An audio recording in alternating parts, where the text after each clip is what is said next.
In this video, we're going to build the world's smallest camper that not only can go anywhere, but it can stay there for as long as you want.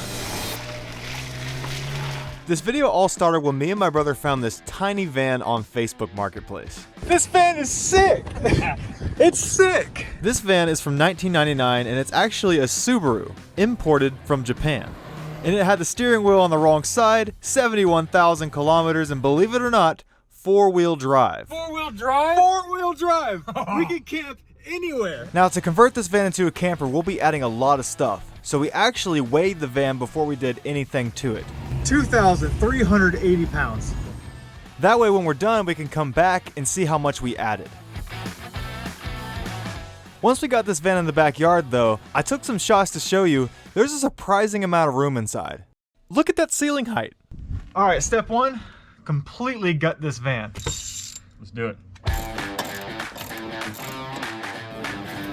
Oh yeah, look at that.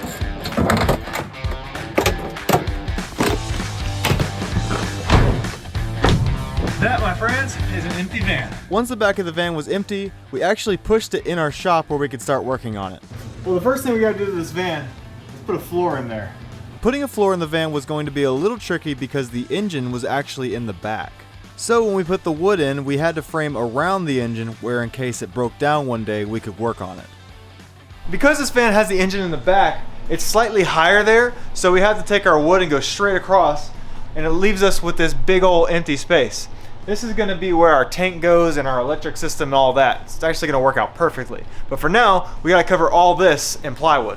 After adding some insulation over the engine to make it quieter, we basically put down 4 different sheets of plywood. Only 2 of these were going to be permanently mounted, which means in 2 years if the van engine stops working, we can fix it. Then on the other side, we started to add our wall. This was kind of scary because I literally screwed into a door that would never ever open again after this. It also felt very wrong to do this. Dude, it's like super dark window tint. But we had to black out the windows we weren't using. That way you can't see the wood and insulation from the outside of the van. So we got this wall framed out. It's pretty much ready to go. This side's a little bit harder. The other wall was going to be our kitchen, which means we needed to make a cabinet that can hold a microwave, refrigerator, and a sink. So this is a perfect template. It fits right here along the side. All I have to do is cut this out of plywood and then I can start building that cabinet. With Colby using that cardboard template to make that piece of wood, the cabinet was able to fit perfectly against the side of the van. That is gonna be really, really cool. Him and my dad then permanently mounted it to the wall with metal self-tapping screws, and then added a place for a backsplash and a TV. Building it like this allowed us to keep the sliding door where we have easy in and out access. Then they added a cabinet on the ceiling to give us more storage and help separate the driving area from the living area. Now that I finally got all this cabinet stuff done, it's time to build a countertop. For the countertop, Colby actually cut a 2x4 into a bunch of little pieces, glued them together, sanded them, planed them with the router, and made a really nice countertop for like $2. Oh, that looks beautiful. Look at that. Wow, that looks good. With the skeleton of our van really coming together, it was time to start running the electricity.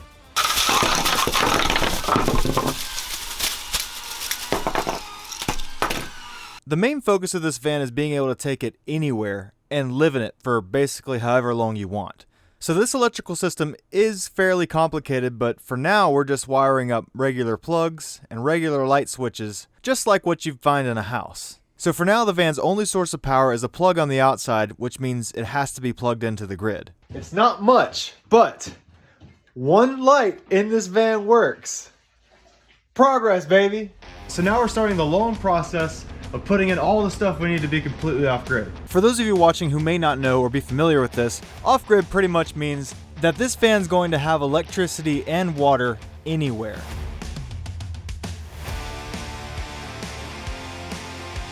So this is our fresh water tank. This is how we're going to store our water for the shower and the sink. As I'm sure you can imagine, having water on the road is extremely important. And in this van, we were able to fit a 21-gallon tank. That's enough water for a shower every day for a week. The next off-grid thing we needed to add was electricity. And it all starts underneath this seat where I'm going to completely remove the stock battery. The stock battery in this van was good, but it was too small, so we replaced it with two giant ones.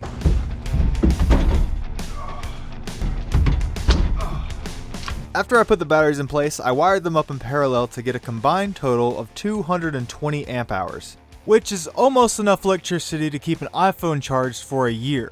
Back to our water tank, we had to fill it up somehow, so I added a nozzle on the outside where we could hook it up to a garden hose. Oh, look at that. Then, to get water out of the tank, we needed a water pump. These things are really cool because they sense whenever you turn something on like a sink, and they just start pumping. See? Back to the batteries, it's great to have a ton of power and all, but you can't use any of it without the inverter. This little box turns the battery power into the AC power we all know and love in our houses. Alright, so now when I flip this switch right here, it should turn on the inverter, which it does. These batteries are also kind of worthless if they die, so we have two main ways to charge them. Finally, after like 100 builds, we listened to you guys and bought some solar panels. On a sunny day, these things are going to generate 200 watts of electricity, which in perfect conditions will recharge our batteries from completely dead in about 12 hours. That's good in theory, but not good enough, so I also wired the batteries to the alternator. That way when the engine's running, they're charging. And after 48 hours of making this van completely off-grid capable, it looks the same. But it's off-grid.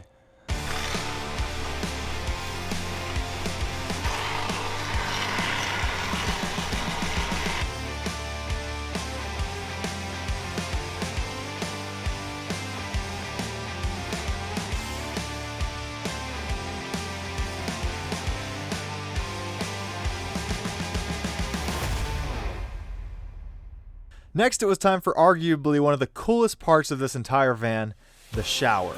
Earlier in the build, Colby and I installed a super small hot water heater underneath the sink for the sole purpose of being able to take a warm shower wherever. Whenever we're lucky enough to get sponsors, I always try and make sure they relate to my life, or at least the video we're doing. And recently, I got a pair of Raycon Everyday earbuds. One of my least favorite things about going to the gym every day is showing up with dead headphones and then having to suffer through a workout with no music. That really doesn't happen with these Raycon earbuds because if they're dead, they have a quick charge function, meaning I can charge these for 10 minutes and then get 90 minutes of usage out of them. And it's super convenient, this case supports wireless charging. All right, we are finally going to paint these cabinets.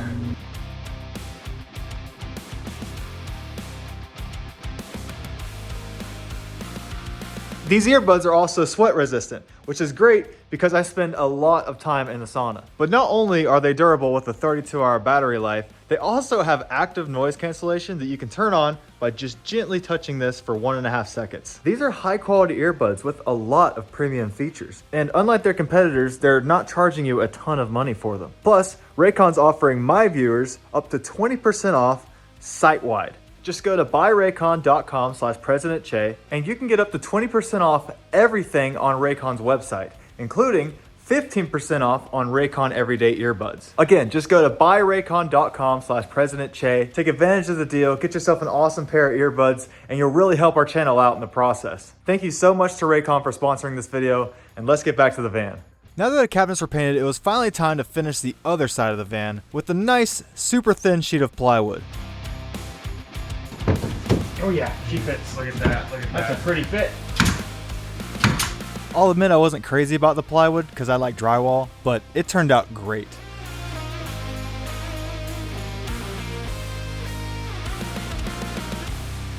Alright, we gotta figure out the ceiling. The ceiling was kind of complicated because we didn't have anything to screw to. You see that metal the boards are covering up against? Well, that's the only layer of metal. So if we put a screw through that, it would leak. Our solution was using spray foam as an insulation and a glue. Once this stuff dries, it's nearly impossible to rip off, so we held the ceiling up with little poles while it dried, and after it was done, it looked amazing. At the end of this video, we're actually taking this van camping, but not at a regular campsite. It's going to be in the middle of the woods. So one thing I definitely wanted to add were exterior lights where I could see all around me in the middle of the night. Alright, so these outside lights look sick, like that. So this is our shower area right here, and we want it to kind of look like, you know, your typical shower. So we're going to put some subway tile all the way up, and it's gonna look awesome.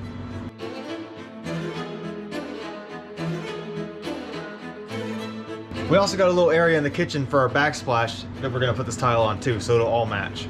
Because we didn't want anything to crack, we actually filled the gaps of the tile using black silicone.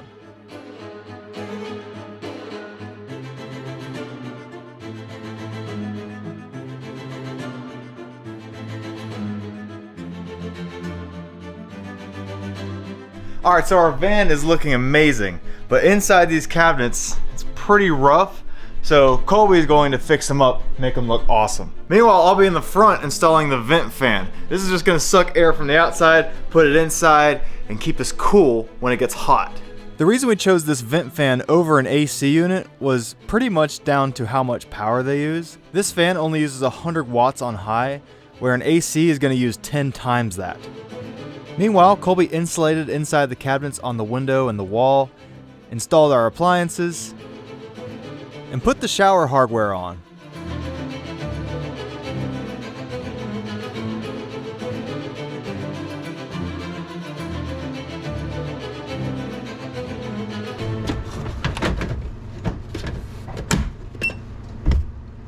Oh my gosh! It's like a hairdryer! This van was getting pretty close to being done, which means it's finally time for trim, where we can cover up the wire, the nail holes, the gaps, and just make it look neat.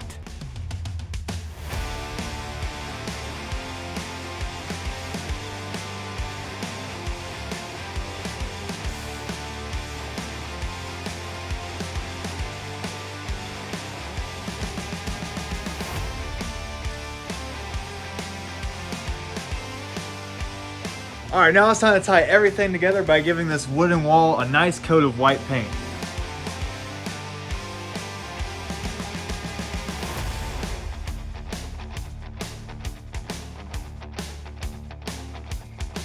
With everything looking pretty much insane, it was finally time to put on the cabinet doors we built, where both sides of the van matched.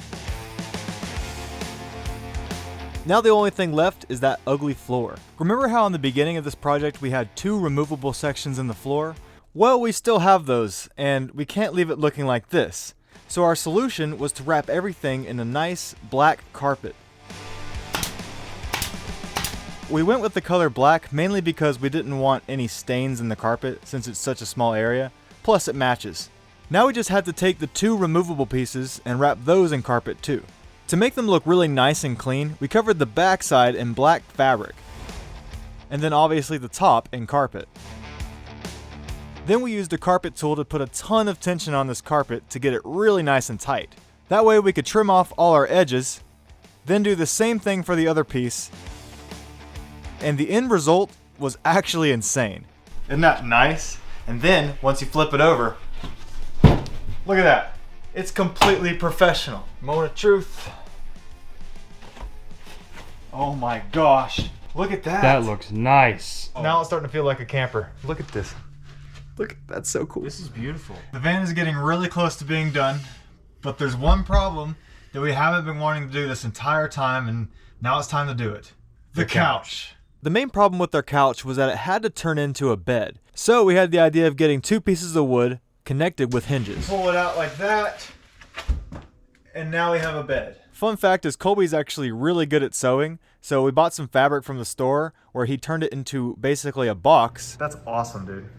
Look at you. That's what I'm talking about. Look at you shine. That we could then put foam inside of. We like to save money by buying mattress toppers and like cheap foam at Walmart. We then cut up our foam to fit on top of the wood where we could make cushions out of the fabric. Then we took them back to the shop where we stapled the fabric on the wood permanently. And then we put the hinges back on. All right, well, we have a couch. Ready? Yep. Wow! Oh, look at that. Oh yeah!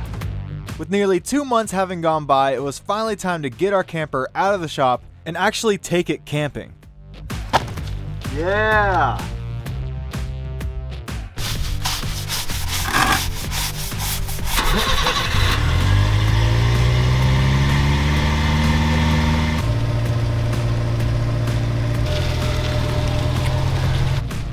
All right, so obviously the weather has kind of turned on us, but that's okay. It'll give the four-wheel drive a real test once we get to our campsite. But for now, we're going to the gas station to get this thing weighed to see how much we actually put inside it.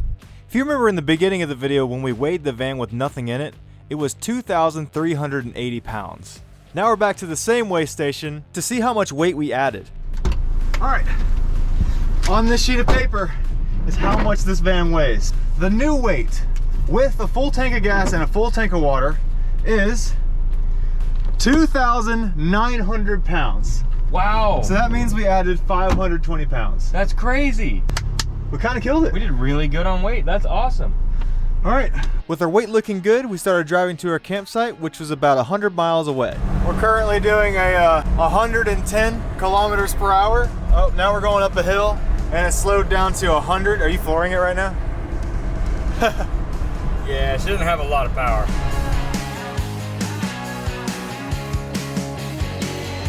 Normally when we take things camping, we like to go to a campsite where they have electricity, internet, and everything's flat. But this van is different. It's meant to be out in the woods in the middle of nowhere. So that's exactly where we're taking it.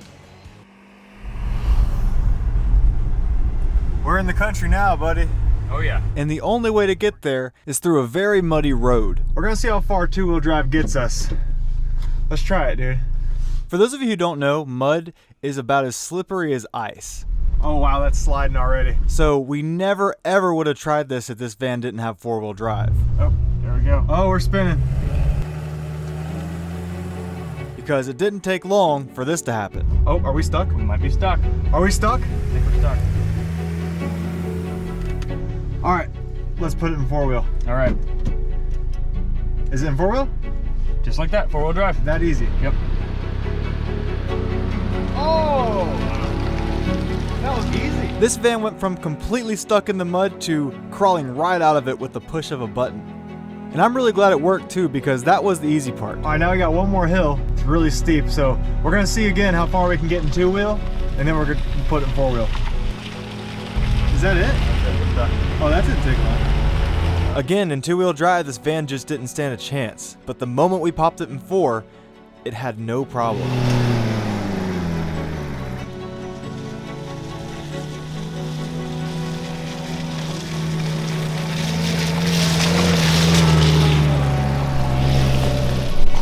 And once this thing got over the hill, it made it to our campsite, no problem. Here we are, we made it. Well guys, we did it.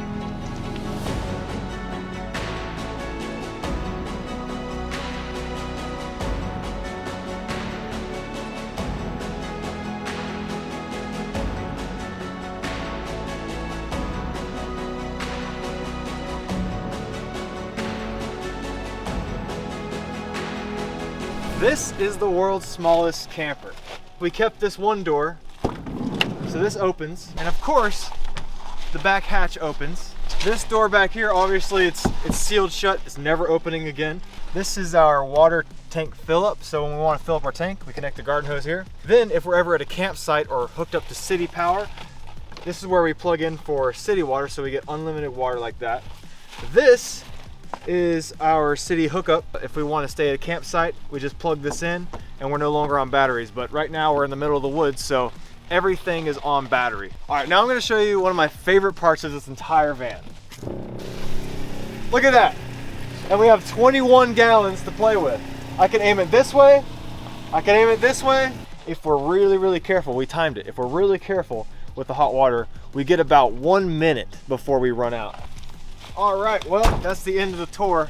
I mean, there's only so much to show you. It's a tiny little van, but now we're going to get to use it. It's just, you gotta appreciate this. It's so cool, it really is. We're in the middle of the woods right now. So unique.